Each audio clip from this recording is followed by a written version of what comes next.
S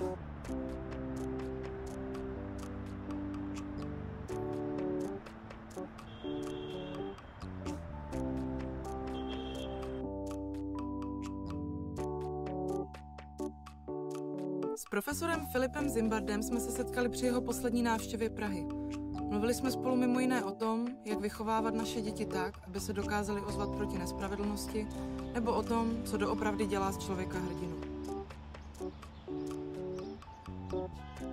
I heard you saying the story of your life when you were 5. You were half a year in a hospital in very heavy conditions. Yeah. And could you say just a little bit about this experience? See, I grew up in poverty, meaning my family often had almost no food. And this is in America. But in those days, and some places even now, there were areas where only poor people lived. And typically it was an area where there were no jobs easily. My parents were uneducated. They never went to high school. So if you didn't go to school, there's very limited jobs. My family trade, my grandfather, uncles were barbers. And my father was trained to be a barber. But he hated it because it was like, he felt like it's like being a servant. Mm-hmm. He wanted people to be a servant for him. He didn't want to. So one day he quit. He said, I don't want to work anymore. Well, you have a family of 6. You can't say you don't want to work. We got to eat. And so we in those days they call home relief. We went on social welfare, where they give you food, they give you clothes. It's humiliating. But he didn't care. He was happy, happy not to work at jobs he didn't like. But the problem when in those days, if you were poor, you lived in a toxic environment, meaning typically paint on the walls had lead. They used to put lead in paint. Mm-hmm. When it peeled off, it went into children's lungs, and people didn't know about it. There was asbestos in the air. In the streets, they used to have vendors come, and they used to have donkeys or horses with manure on the street. They'd leave it, would leave there for days or two, and of course it would be germs. And this is where we lived as children. And in those days, many children developed contagious diseases. Yellow fever, polio, scarlet fever, tuberculosis, and then whooping cough. So I developed whooping cough and double pneumonia in both lungs. I was 5. And in those days, any child who had a contagious disease at first had to be kept home, and then if you didn't recover, you had to go. You were forced by law to go to a hospital. Mm-hmm. And in this hospital, the name was Willarda Parkera Hospital for children with contagious disease. All children, all disease. I think it was age as young as 2. Before 2, they could keep with them up. So children 2 years old are there, up to maybe 16. I was 5. It was November 1938. And so I went in, I said, I had difficulty breathing. I figured if I go in, they're going to, you go to the doctor, they're going to give you medicine, you get well. In 1938, they had not yet invented penicillin. They had not yet invented sulfur drugs, which means there's no cure for any contagious disease. Nothing, 0. So you lie there, you're waiting to get medicine, injected, whatever. Nothing. The doctors come, they look at your chart, they take your temperature, high temperature, they go on. And if I close my eyes, I see a big hospital ward, hundreds of beds, just side by side, up and down. And of course, I close my eyes, listen, children are crying, little children, me, because you want your parents, because you're lonely, and you're in pain. I mean, with double pneumonia and whooping cough, I could barely breathe. I had to fight literally for every, and then the worst thing was when you had to eat breakfast, it was hard to digest food because, so I ate very little. I got really skinny. If you get skinny, you're weak. The weaker you get, the more you can die. And so, all you wanted was your parents to come and take you home. But you couldn't. And so visiting hours in this hospital was 1 hour on Sunday. And what did that mean? It means if your parents could come, they came to see you, and there was a big glass wall screen, and they had a telephone, and you're on this side, and you talk. Now, you couldn't get out of bed, so they moved your bed against the wall, and so here's my bed, here's this one, so they can't make. I'm remembering maybe 4 beds, but each one is talking, and everybody's crying. Now, obviously, when they're looking at you, they're seeing a skinny kid. You want to be with them, so everybody's crying, and they're crying over here, they're crying over. And then as soon as the 5th one comes, they move you out. So you wait all week for 1 hour, and as a child, you have no sense of time. And then what was terrible, as I still remember, when you go back, for the other children around you, their parents didn't come, and they're crying.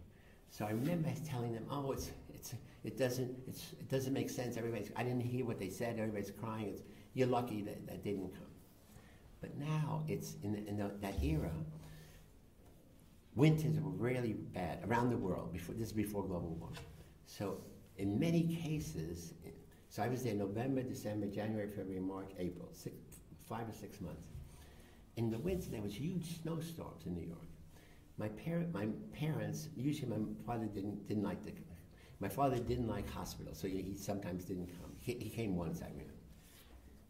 My mother would have to walk with my 2 brothers, George. I was 5 and a half, George was 3 and a half, Donnie was 1 and a half, and she was pregnant, okay? And she had to walk 6 blocks from the house to the subway, take a subway for half an hour, and walk 6 blocks from the subway to the hospital. When it snowed, she couldn't do it.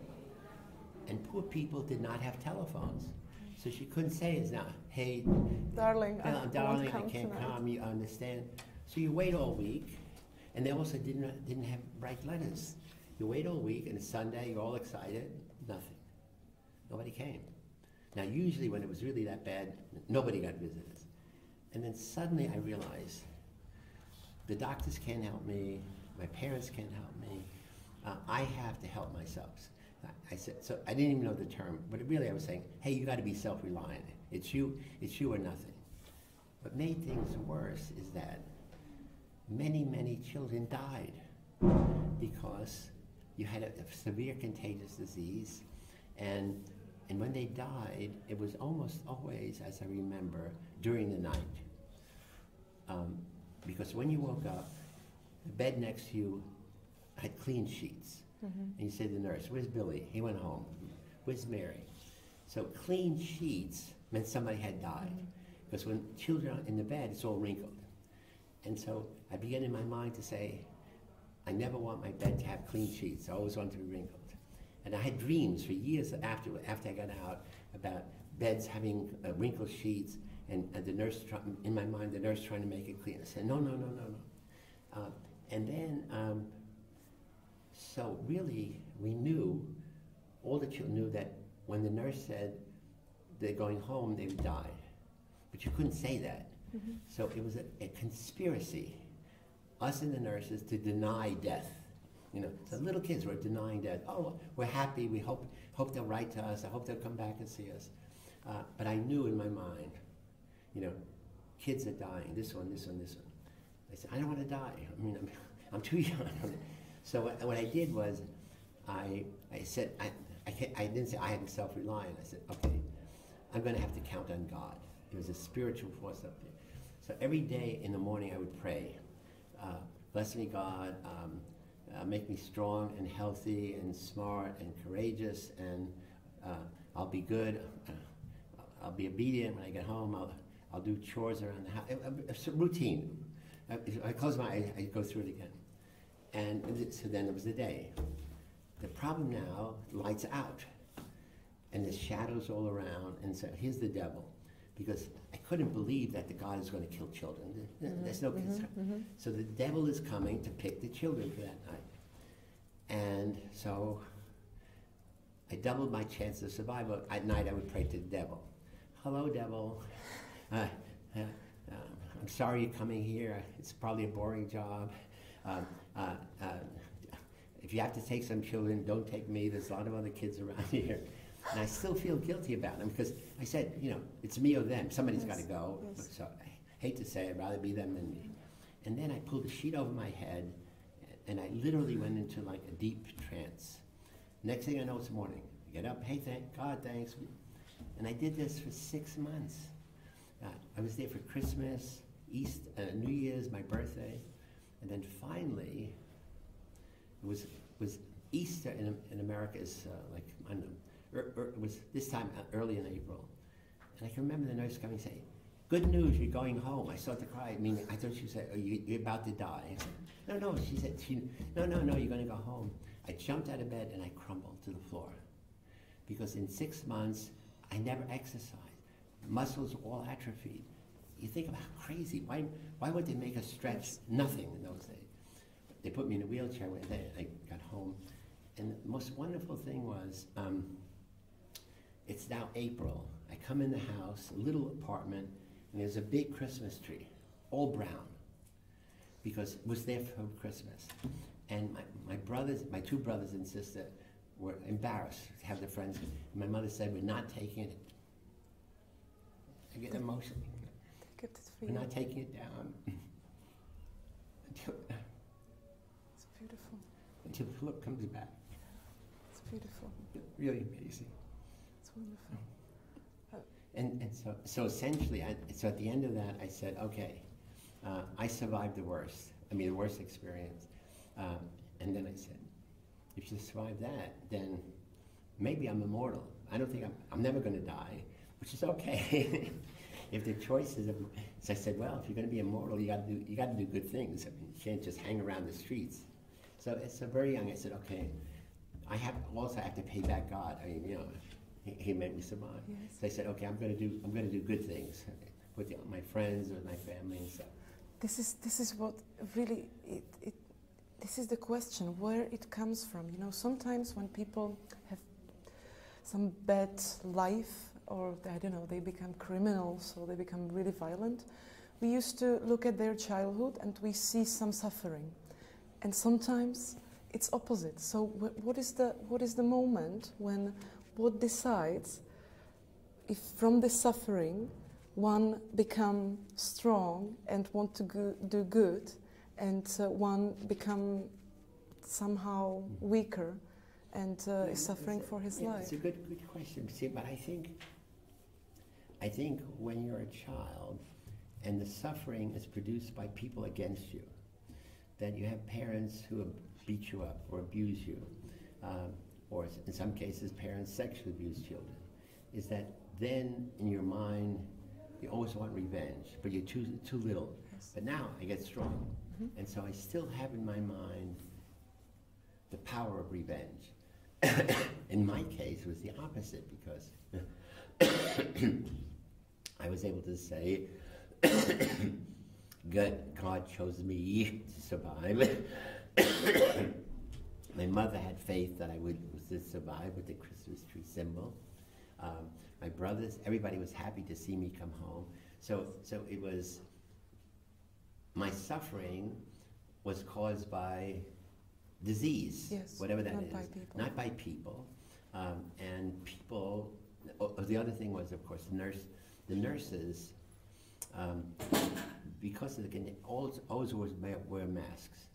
So the only thing you could see is just, you know, their eyes. And my mother told me, you know, respect the nurses, they have a very difficult job.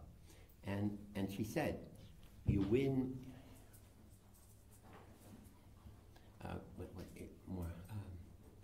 you catch more flies with honey than vinegar.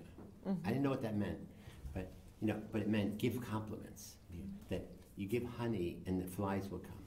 So I remember as a little kid to say to nurse, Nurse Mary, you have such beautiful eyes, or I love your earrings, or I notice your hair is different, and they would be amazed. Like here's a little 5-year-old kid, and then of course they would give me extra sugar or extra butter, or, you know, little thing. But it really started me on the path to say, even though I was suffering, what could I do to make other people happy? Because imagine being a nurse in this, children are dying, children are coughing, children are tearing, children are feeling terrible, and you can't do anything. You can't do anything other than human kindness to say, it's okay, Philip, you're going to be all right. But I returned it as a little kid, and I still do. Okay. And I still love beautiful women. So for those who suffered because of other people, what could be the reveal, the way out? Well, see, then the other work I have done, and I didn't make it clear in the inspiration form, is about the psychology of time perspective. Is that, again, being in the hospital, stuck in this negative experience, imagining things are going to get better, but you didn't really believe it truly. But so I developed a psychological scale called the Zimbardo Time Perspective Inventory, ZTPI. And it measures the degree to which each person lives in the future, lives in the past, or lives in the present. And then for some people who are focused on the past, they only focus on the bad things. Regret, what I should have done, failure, abuse, terrible things. Other people, when they think of the same thing, think my happy birthday when I was 16, my best friends, vacations we took. And so those people are called past positive or past negative. People who live in the present either could be present fatalists, meaning if you're poor, it doesn't pay to plan for the future, nothing works. It's my poverty, or if you're a Muslim, Allah provides the fate for you. Or you could be present hedonist, that is, you live for joy, you live for pleasure, you live for novelty, you live for sensation, you're always seeking exciting things. And so those are two different ways to be present. And future is, what do I have to do now to make my life better tomorrow? And what do I have to avoid, what temptation I have to avoid, because the risk is too great. If I do it, I could get addicted to this drug, or I could go to jail. And another way to be future-oriented is, we call it transcendental future, meaning I'm going to live my life as a good person, because when I die, I will go to heaven. Now, so most people who become educated are future-oriented. Education is all about teaching children, all children are present-oriented, because you live in this time zone. But education leads you to think, if you study hard, you get promoted. If you get promoted, you go to the next grade. If you go to the next grade, you go to a better school. You get a better school, you get a best job. So all of education is to train children to be future-oriented. So learning how to resist temptation is almost impossible if you're present hedonistic, because it's there. It's, I mean, you know, you smell it, you taste it, right? It's just one. If you're future-oriented, you look at the thing and say, I would like it, but no. Because if it's really that good, why would I stop? Yes. You know, if smoking is so good, why would I stop? If drinking vodka is good, why would I stop? Drinking beer, you know. And so if it's not good, then why starting? Yeah. So if you're future-oriented, you're able to step out of the situation, look at it. And I look at people, I say, oh my God, look at my friends, you know, doing these things, they're going to get in trouble, they're going to go to jail, and surely they do. So one of the big issues has always been, in religion, who gives in to temptation, who resists? And for me, there's a clear answer. People who are present, hedonistic, rarely can resist temptation. They are drawn in like a magnet. And people who are future-oriented, they depolarize the magnet. It's not going to affect me. And again, you realize, I say, in the Lord's Prayer, what we say all the time, what? Lead us not into temptation, deliver us from evil. You know, so again, you're depending on God to do it. And say, no, it's got to be here. It's got to be, you have to decide, I will not do this, even though it looks good, it feels good, it tastes good. Okay.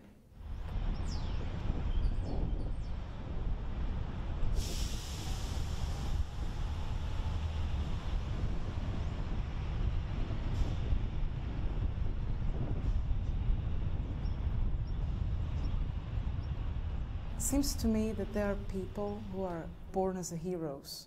It seems to be that it's somewhere inside, and you think that we can learn people to be heroes. Yes. How? Well, I think there are some people, I don't know if you want to say born to be heroes, but almost from the beginning have a mission in life to help people, to be willing to suffer, and to organize their whole life around service to humanity. And we have these examples. So here's Mahatma Gandhi, Nelson Mandela, Martin Luther King, Mother Teresa. So we know their name because they are lifelong heroes. But they're rare. That's why we know their name. I mean, we have one from this. What I'm arguing is that ordinary people all the time do heroic deeds. One here. We don't know about them because they only do one. And the media is not there to cover the good deed. Because again, the media only covers the negative. And so my idea was we should honor ordinary heroes whose actions are extraordinary, but they're ordinary people. They're not more smart, they're not more educated, they're not more compassionate, but in a certain situation, they're able to step back and say, this is right and this is wrong. Not only will I do the right thing, I will encourage other people to do it with me. And so with that idea that heroes can be trained, and heroes are ordinary people. Children can be heroic if we give them a vision. So the idea is, how do you inspire people to be willing to go take the heroic path? And then how do you train them? It's not enough to say, do it. Say, what does it mean to be a hero? Well, it means understanding right and wrong. It means having the knowledge to say, in every situation, what are the barriers to doing good things? Sometimes the barrier is in me. Okay, a child is drowning. I want to jump in and say, I don't know how to swim. So I'm not going to do that. Sometimes the barrier is I'm too small. There's a big person lying in an accident. I can't lift him up. But what do I do? Sometimes it's in the situation so that there's many people around and nobody does anything. So then it's the bystander effect. Yes. So now, I ordinarily, if I was alone, would do something. The situation makes me not do something. Sometimes, so I'm saying it's the person, awareness, system, situation. Sometimes it's the system in which, in China, for example, if I help someone in an emergency, they could sue me and say, you caused it. And they almost always win. So in China, people rarely help. Mm-hmm. Even though it's clear. I mean, somebody's lying. There was a video 2 years ago of a little girl, 2 years old, was run over by a car. Was lying there, and there's a surveillance video. 12 people passed by, was within 1 foot of her. No one stopped to pick her up. And then a truck ran over her and finally killed her. And it made the news all over China. Many people said, I would not help because they would blame me. Mm-hmm. So there we have to change the system to say, you have to have what's known as the Good Samaritan law. If you try to help somebody in need, you cannot be sued. You know, so that, mm-hmm. and therefore you lower the barrier against doing nothing. Yes. To say, now you should do something.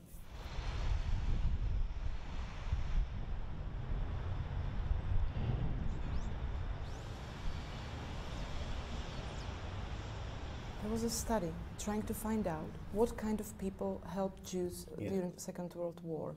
And they thought that it will be about education, that the most educated people would help and, you know, hide Jews against Hitler. And then they found out it's not true.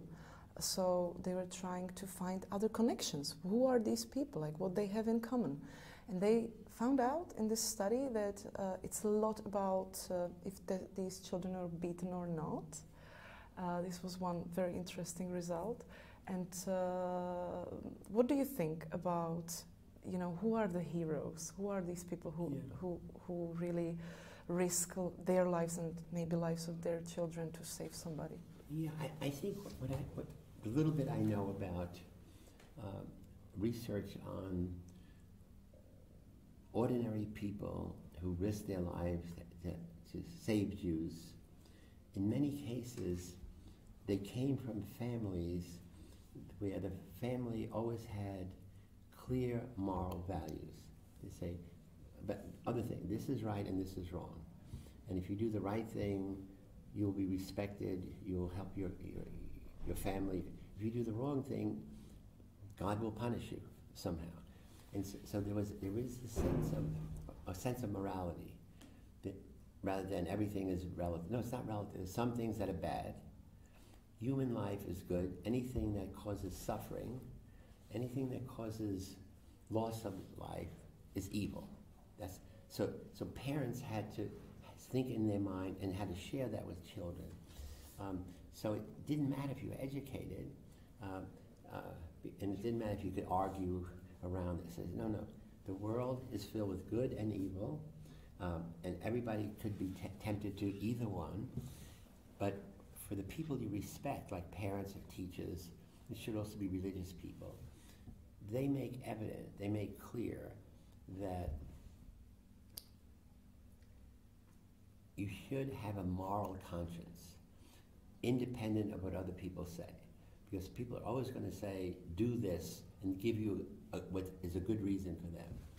And you have to be able to step back, press the pause button, and say, what are they telling me to do? Who is it good for? Will anyone be hurt? Will it cause any suffering? Will it diminish the quality of human life? And if it does, no matter what they say, I say no. I refuse to go, I refuse to do it, I refuse to sign, I refuse to vote for you. And that's really, so that same message now, I think for me it's true now, especially in Eastern Europe and in America, is that too many politicians and too much media are really focusing on the negative, focusing on the fear. So we do things not because we want good things to happen. We do things because we don't avoid bad things. That's terrible. I mean, so when you're raising children, you want to raise children to say, I would like to have my children to grow up in an ideal world. I would like my children to have a good job. First, a good education, a good job. I want my children to feel loved by the parents. I want them to have friends. I would like them to have a career which is they enjoy, and what they do makes the world better. That's ideally for every parent. And so what can I do now, when my child is 6 years old, to help put them on that path? Yes. And so what parents do is they have to model. So that is, children know the difference when you say one thing. So you have to be consistent. You have to do what you say. So again, I talked earlier about role models, so that parents are role models for their children. And so little things you say or do that you think are they're observing it. All they have is when they're little, it's mother and father if there's both. And so things you say, or you're on the telephone, having an argument with your husband or with your family, that registers with them. And so when you say, oh, you have to be a good person, you say, Mama, I heard you say the neighbor is not trustworthy. I heard you say women can't trust men. So for me, that's really important. Is that for parents to have high moral standards, to make clear to children what are good things to do, what are bad things to avoid doing, and then you be the model of what you say.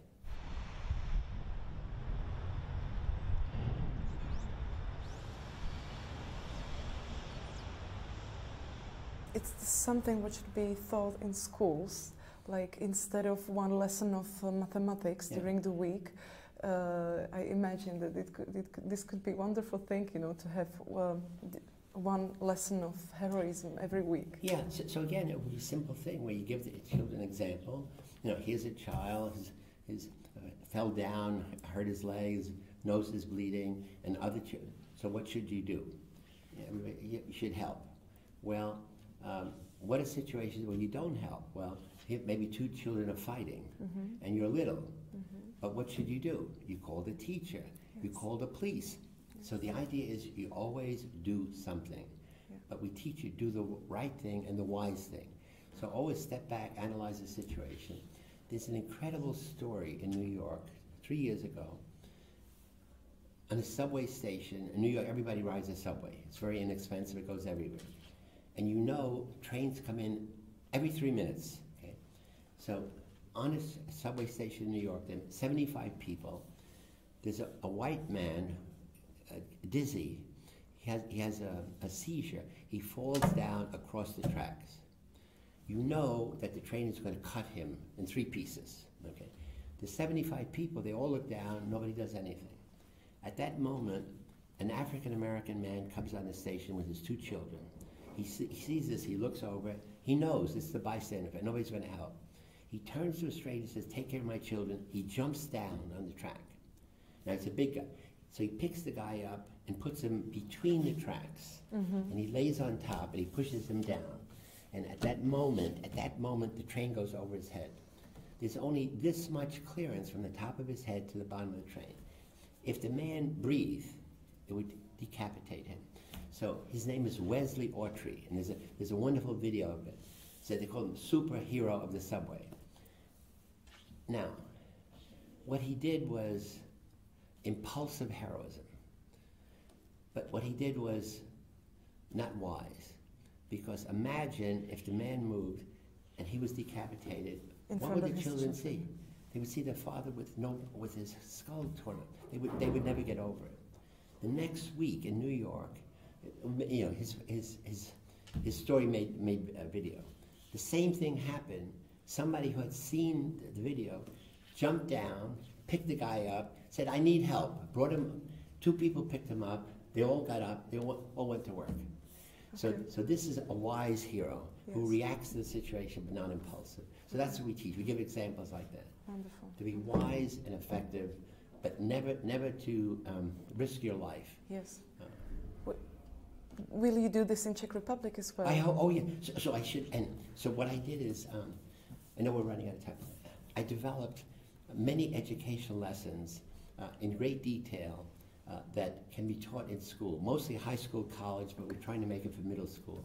And the program's all organized around provocative videos. Like you see somebody lying on the step, you know, nobody helps. And then the teacher now is like a coach. The class is divided, boys and girls on a team, hero squad, and they ask a question, why doesn't anybody help? What would you do? What should you do?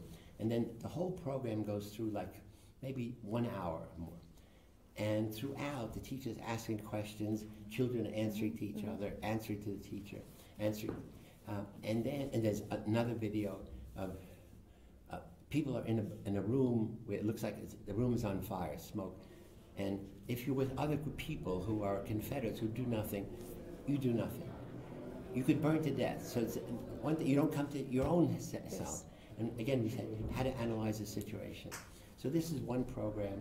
We have another one on mindset. Most people have a fixed mindset. Say, I'm good at crossword puzzles, I'm not good at singing, I'm not good at language, and then all of us, and women are not good at math, but it's part of prejudice against yourself and other people. And we say, no, you should always have a growth mindset, meaning everything you do is improvable practice, effort, and trying. And so we have many examples of, so we have these programs, and I spent a lot of time and money developing. So we license the program, let's say we have 6 programs, to individuals or schools or systems, but then me or some other people, we do training. We teach you how to do it. And then we certify you. You can do the training. So our program is all over Hungary, in more than 1,000 high schools in 4 years. It's in many places in Poland, Krakow and Warsaw. It's in Sicily, in the ghettos where my family comes from, in Sicily. But also we are in Bali, Indonesia. I'm going next week. I did training. We're in Geelong, Australia. And we're about to be in Slovakia, and we hope, actually, Czech Republic may be unique because it's like 5 different groups that hear my talk. Say, the Charles University Law School said yes. The Václav Havel Library said we want to have it. The people who are organizing Bubny, they say we want it. So we make a deal with each of them at very low price, and then my people in Budapest said, send them here, we will train them for free. Yes. Or if they can't come, we go there. Wonderful. So we hope. I start tonight by saying my children, some story about one hero you told me about, and I start my private heroic lessons Yeah, so again, talk and say, what would you do? Yes. You know, so again, it's not just tell. See, the problem you usually hear is that you tell the whole story. It was nice, it's on you. No, you go and then, what would you do? What would you do? Yeah.